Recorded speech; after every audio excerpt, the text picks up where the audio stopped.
think we have some exciting things to talk about today. First, I want to introduce the folks who are with me here.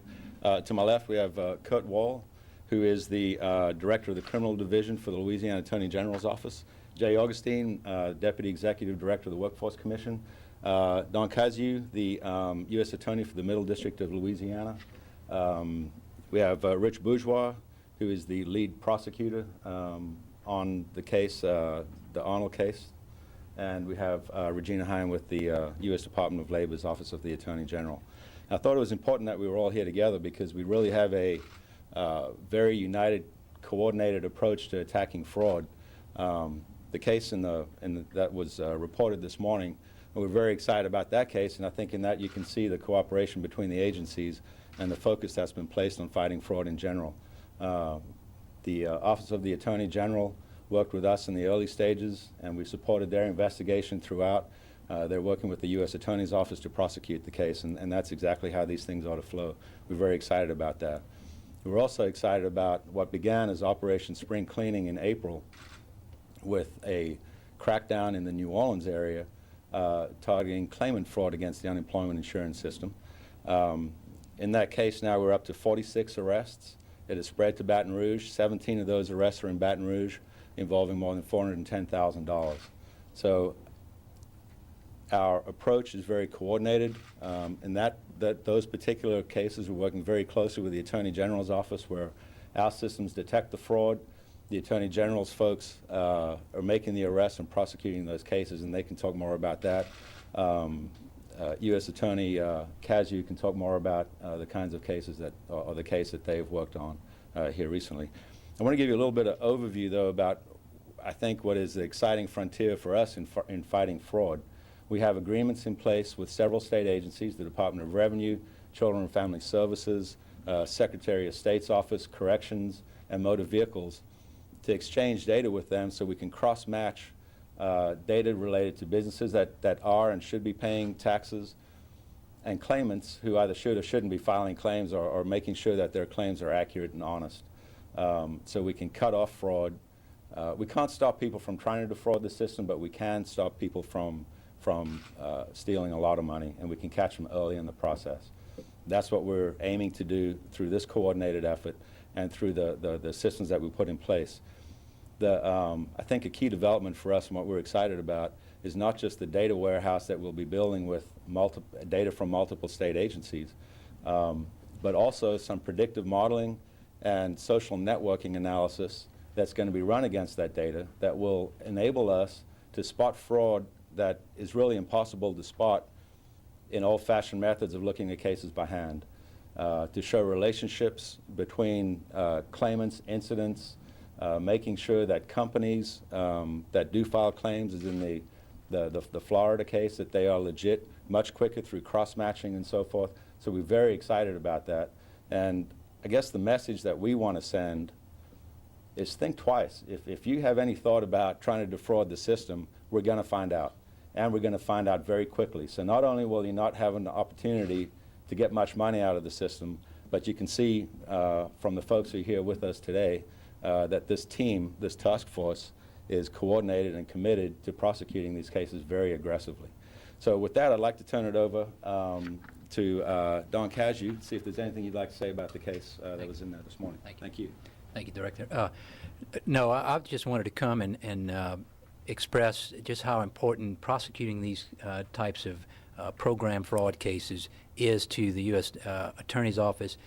It's imperative, though, that we do these cases as a collaborative endeavor, and that is with our state partners, the Attorney General's Office, with the Louisiana Workforce Commission, whether it's through other federal agencies.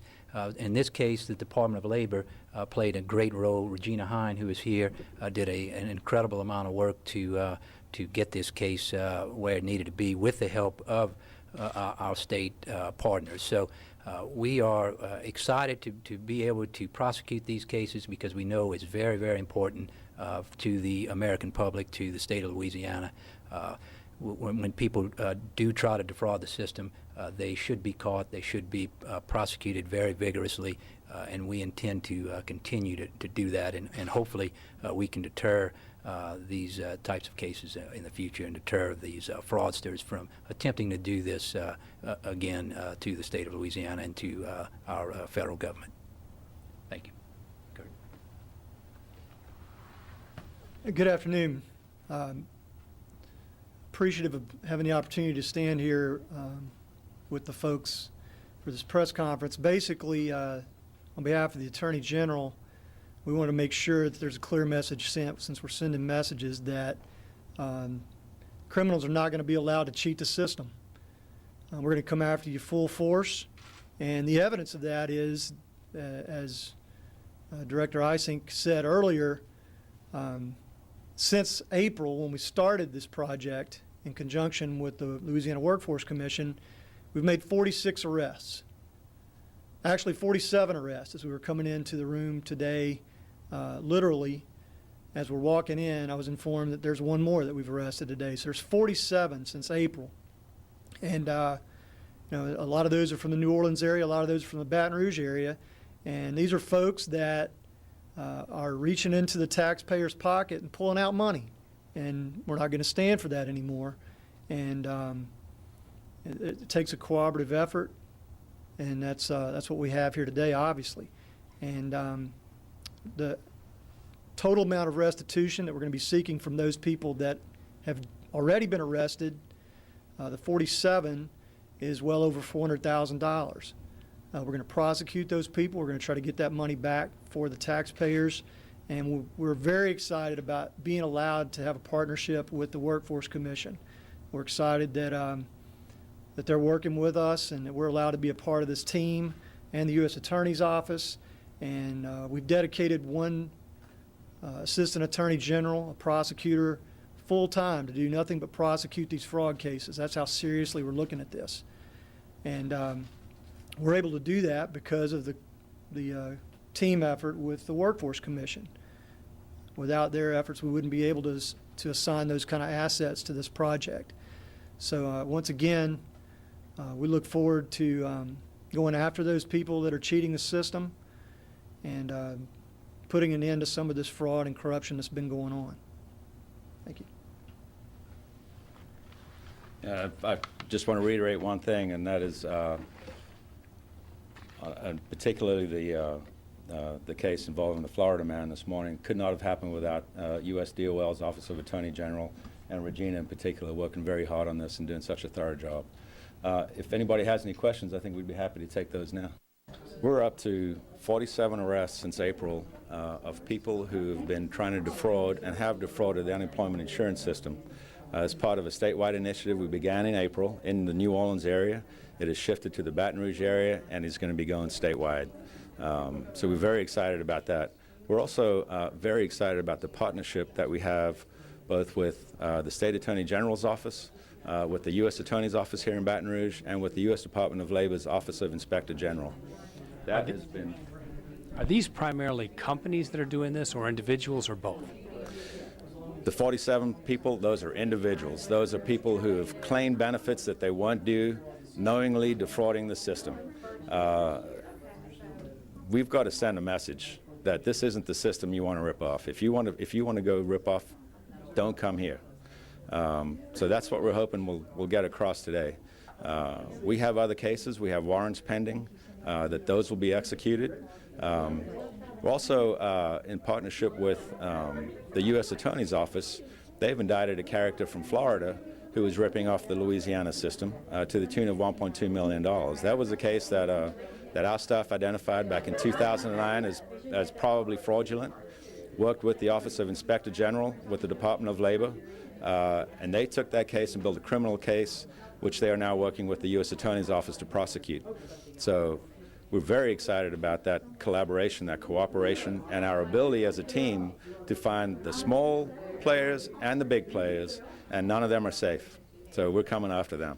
I think the message being sent today from our standpoint is that we are excited to be a part of this cooperative effort with the Workforce Commission in trying to stop these these criminals from cheating the system. It's time for them to be sent a message that they're going to be caught and that they're going to go through the judicial system, and they're going to be forced to either go to jail or pay back this money to the taxpayers. What's the total dollar amount estimate in terms of the fraud that has been captured so far? So far, on the 47 arrests that we have made since April, the total restitution amounts to just over $413,000. And what kind of penalties can individuals expect if they're arrested? Generally, these people are being charged with one of two things, either felony theft or insurance fraud, or both, and they could be facing anywhere up to 10 to 12 years in prison. Bottom line, what do you want people to remember? Well, we want to make sure that they know, if they're out there thinking that they're going to be able to defraud the system as they have in the past, that that's come to an end, that they're going to be caught and that they're going to be prosecuted for it. We're also announcing today what we think will be very exciting in the future. It's a whole new way to identify fraud using predictive modeling and using social network analysis. We have a contractor, SAS, who's developing algorithms to do that. We have partnerships, agreements with other state agencies to cross-match against their data to do a quicker, more comprehensive approach to identifying fraud than anybody's been able to do to date. And I think we're the first state in the country that's using those methods to do so. What are the most common methods of fraud done by both companies and individuals? On the individual side, it's people who file a legitimate claim, they get awarded benefits, and then when they find a job and go back to work, they're kind of hooked on that money and they keep filing a claim, hoping we won't find out that they're working. So they're defrauding us of all of those benefit payments that they receive after the point at which they go back to work. That's the most common kind of fraud in this state and every other state. On the business side, it's changes in ownership and so forth, and moving employees from one company to another to lower their experience rating so that their unemployment taxes will go down inappropriately. What's the bottom line? What's the message? What do you want people to take away from this?